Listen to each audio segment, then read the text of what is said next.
Hi hello welcome back to my channel stories by Aishomal. എല്ലാവരും സുഖമായിട്ടിരിക്കുന്നെന്ന് വിചാരിക്കുന്നു. ആദ്യമായിട്ട് എൻ്റെ ചാനൽ കാണുന്നവരാണെങ്കിൽ please subscribe, like, share and comment.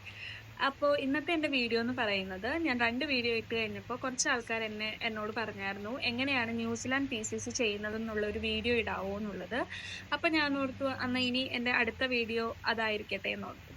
അപ്പോൾ ഫസ്റ്റ് ഓഫ് ഓൾ എനിക്ക് പറയാനുള്ളത്, ന്യൂസിലാൻഡ് PCC എന്ന് പറയുന്ന ഒരു സംഭവം ന്യൂസിലാൻഡിലില്ല. നമ്മൾ ന്യൂസിലാൻഡ് ക്രിമിനൽ ചെക്ക് എന്നാണ് അതിന് പറയുന്നത്. അപ്പോൾ അതെങ്ങനെയാണ് ഞാൻ ചെയ്തത്, അതിൻ്റെ പ്രോസസ്സിങ് എങ്ങനെയാണ് എന്നുള്ളതാണ് ഞാൻ ഇതിൽ പറയാൻ പോകുന്നത്. അപ്പോൾ ഇത് ചെറിയൊരു സ്ക്രീൻ റെക്കോർഡിങ് ഞാൻ പ്രിപ്പയർ ചെയ്ത് വെച്ചിട്ടുണ്ട്, അത് കാണിക്കാം. അതിനകത്ത് ഡീറ്റെയിൽഡ് ആയിട്ട് പറയുന്നുണ്ട് എങ്ങനെയാണെന്നുള്ളത്. അപ്പോൾ നമ്മൾ ഫസ്റ്റ് ഗൂഗിൾ സെലക്ട് ചെയ്യുക.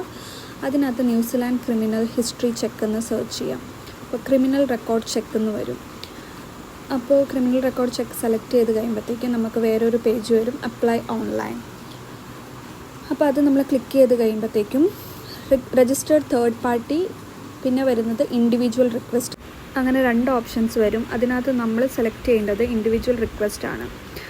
അപ്പോൾ എന്തൊക്കെ ഡോക്യുമെൻറ്റ്സ് വേണം എന്ന് അതിനകത്ത് ക്ലിയർലി മെൻഷൻ ചെയ്തിട്ടുണ്ട്. വാലിഡ് ഐഡൻറ്റിഫിക്കേഷൻ എന്ന് പറയുമ്പോൾ നമ്മുടെ കോപ്പി ഓഫ് പാസ്പോർട്ട് നമുക്ക് സബ്മിറ്റ് ചെയ്യാം. അതല്ലാണ്ട് ഓതോറിറ്റി റിലീസ് ഫോം എന്ന് പറയുന്ന ഇനിയൊരു ഫോമുണ്ട്. അത് നമ്മുടെ പാസ്പോർട്ടിലുള്ള നമ്മുടെ പേരും ഡേറ്റ് ഓഫ് ബർത്തും സിഗ്നേച്ചറും എക്സാക്റ്റ് മാച്ച് ആയിരിക്കണം. ആ ഒരു ഫോം നമ്മൾ പ്രിൻ്റ് എടുത്ത് അല്ലെങ്കിൽ ജസ്റ്റ് ഫോം ഫില്ല് ചെയ്ത് നമുക്ക് അപ്ലോഡ് ചെയ്യാൻ പറ്റും. അത് കഴിഞ്ഞ് പിന്നെ നമ്മളൊരു കൺസെൻറ്റ് കൊടുക്കണം. I'm not a robot എന്ന് പറയുന്നത് ടിക്ക് ചെയ്ത് ക്രിയേറ്റ് റിക്വസ്റ്റിലോട്ട് പോകണം. അങ്ങനെ പോയി കഴിയുമ്പോൾ നമുക്കവിടെ ഒരു ഓപ്ഷൻസ് വരും, കണ്ടിന്യൂ എന്നുള്ളത്. കണ്ടിന്യൂ ക്ലിക്ക് ചെയ്ത് കഴിഞ്ഞാൽ നമ്മൾ നെക്സ്റ്റ് പേജിലോട്ട് നമ്മൾ ഗൈഡ് ചെയ്യും. അപ്പോൾ ഈ പേജിൽ നമ്മുടെ എല്ലാ പേഴ്സണൽ ഡീറ്റെയിൽസാണ് നമ്മൾ സബ്മിറ്റ് ചെയ്യേണ്ടത്. നമ്മുടെ നെയിം, സർനെയിം, ഏതെങ്കിലും പഴയ പേരോ ഉണ്ടായിരുന്നെങ്കിൽ അതിൽ എസ് എന്നോ അല്ലെങ്കിൽ ഇല്ലെങ്കിൽ നോ എന്നോ നിങ്ങൾക്ക് ക്ലിക്ക് ചെയ്യാം. പിന്നെ നമ്മുടെ date of birth, place of birth, അതിനകത്ത് സിറ്റി ഓർ കൺട്രി അവർ ചോദിച്ചിട്ടുണ്ട്. അപ്പോൾ നിങ്ങൾക്ക് ഇന്ത്യ എന്ന് ടൈപ്പ് ചെയ്യാൻ പറ്റും. പിന്നെ കോൺടാക്റ്റ് നമ്പറും ന്യൂസിലാൻഡ് ഡ്രൈവർ ലൈസൻസും മാൻഡറ്ററി അല്ല, അപ്പോൾ അത് നിങ്ങൾ സബ്മിറ്റ് ചെയ്തില്ലെങ്കിലും കുഴപ്പമില്ല. പിന്നെ വരുന്നത് ജെൻഡർ, മെയിൽ ഫീമെയിൽ ഏതാണെന്നുണ്ടെങ്കിൽ അത്, ഇമെയിൽ സബ്മിറ്റ് ചെയ്യുക. പിന്നെ വരുന്നത് അപ്ലിക്കൻ്റ് അഡ്രസ്സാണ്. അതിനകത്ത് വരുന്നത് നിങ്ങൾ ന്യൂസിലാൻഡിലുണ്ടായിരുന്നപ്പോൾ എവിടെയാണോ സ്റ്റേ ചെയ്തത് അവിടുത്തെ അഡ്രസ്സാണ് നിങ്ങളവിടെ സബ്മിറ്റ് ചെയ്യേണ്ടത്. അപ്പോൾ സ്ട്രീറ്റ് നമ്പറും സബർബും പോസ്റ്റൽ കോഡും കൺട്രിയും സബ്മിറ്റ് ചെയ്യുക. അത് കഴിഞ്ഞ് അവരൊരു ക്വസ്റ്റ്യൻ ചോദിക്കുന്നുണ്ട്, have you lived at any other New Zealand address in the last 10 years?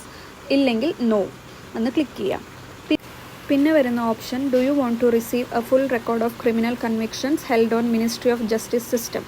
അപ്പോൾ ഇതിൽ നമ്മൾ എസ് എന്നാണ് ക്ലിക്ക് ചെയ്യേണ്ടത്. കാരണം നമുക്ക് ഈ ക്രിമിനൽ റെക്കോർഡ് ആവശ്യമുള്ളത് ഇമിഗ്രേഷൻ പർപ്പസ് അല്ലെങ്കിൽ വിസയ്ക്ക് വേണ്ടിയാണ്. അപ്പോൾ നമ്മൾ എസ് എന്നുള്ള ഓപ്ഷന് വേണം ടിക്ക് ചെയ്യാൻ വേണ്ടി. അത് കഴിഞ്ഞ് നെക്സ്റ്റ് ക്ലിക്ക് ചെയ്യുക. നെക്സ്റ്റ് വരുന്നത് അപ്ലോഡ് ഓപ്ഷനാണ്. അതിനകത്ത് നമ്മുടെ ഓവർസീസ് പാസ്പോർട്ടും പിന്നെ ആദ്യം കാണിച്ച ഓതോറിറ്റി റിലീസ് ഫോമും നമ്മൾ സബ്മിറ്റ് ചെയ്യും. ഫൈനൽ സ്റ്റെപ്പ് എന്ന് പറയുന്നത് നമ്മൾ പ്രൊഡ്യൂസ് ചെയ്ത ഡോക്യുമെൻറ്റ്സ് എല്ലാം കറക്റ്റാണ് എന്നുള്ളത് ഡിക്ലെയർ ചെയ്ത് കംപ്ലീറ്റ് എന്ന് പറയുന്ന ഓപ്ഷൻ നമ്മൾ ക്ലിക്ക് ചെയ്യണം. ഇതാണ് നമ്മൾ മെയിലിൽ കൂടെ റിസീവ് ആവുന്ന ഫൈനൽ ന്യൂസ്. അപ്പോൾ എനിക്ക് ഒരു 24 hours കഴിഞ്ഞപ്പോൾ ന്യൂസിലാൻഡ് ക്രിമിനൽ ചെക്കിൻ്റെ ഇമെയിൽ ID-യിലോട്ട് അവർ സെൻഡ് ചെയ്യുകയാണ് ചെയ്തത്. അപ്പോൾ ഒരു സിമ്പിൾ പ്രൊസീജിയറാണ്, ഫ്രീ ഓഫ് കോസ്റ്റ് ആണ്, നമുക്ക് ഒരു ചാർജസോ ഒന്നും അവർ മേടിക്കുന്നില്ല.